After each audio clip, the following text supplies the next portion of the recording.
All right, everybody. So, got something here I want you to watch. For those of you that are going rah-rah with the war in Ukraine, you need to take a look at this, because this is kind of where we're headed.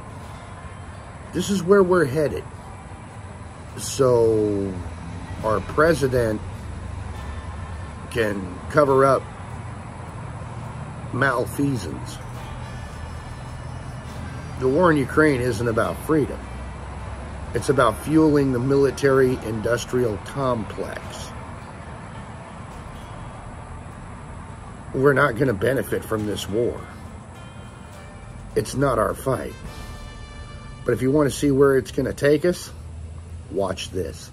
Russia and the United States.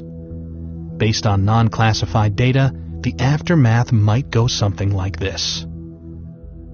When one side launches nuclear missiles, the other side detects them and fires back before impact.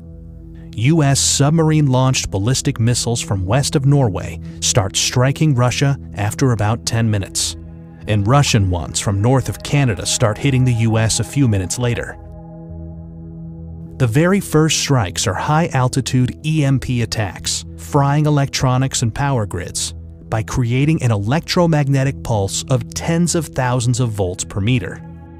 The next strikes target command and control, as well as nuclear launch facilities. Land-based intercontinental ballistic missiles take about half an hour to arrive. Major cities are targeted, both because they contain military facilities and to stymie the enemy's post-war recovery. Some cruise missiles take hours to reach their target. Each impact creates a fireball about as hot as the core of the sun, followed by a radioactive mushroom cloud. These intense explosions vaporize people nearby and cause fires and blindness further away. The fireball expansion then causes a blast wave that damages buildings, crushing nearby ones. The United Kingdom and France have nuclear capabilities and are obliged by NATO's Article 5 to defend the US. So Russia hits them too. Firestorms engulf many cities, where storm-level winds fan the flames, igniting anything that can burn, melting glass and some metals, and turning asphalt into flammable hot liquid. But the explosions, the electromagnetic pulse, and the radioactivity aren't the worst part.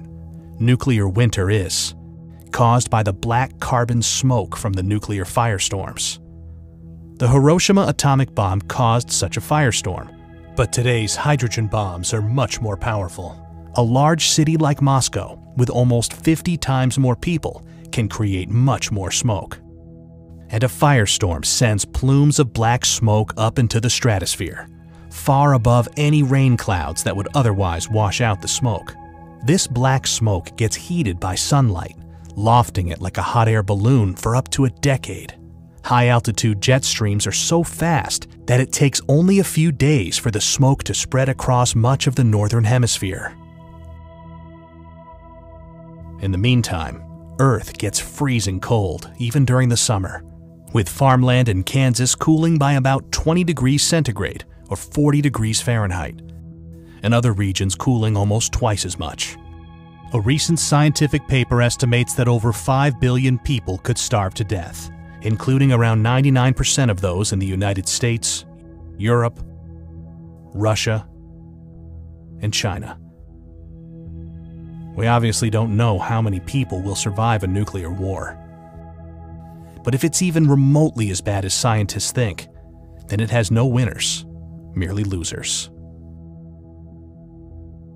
It's easy to feel powerless, but the good news is that there is something you can do to help.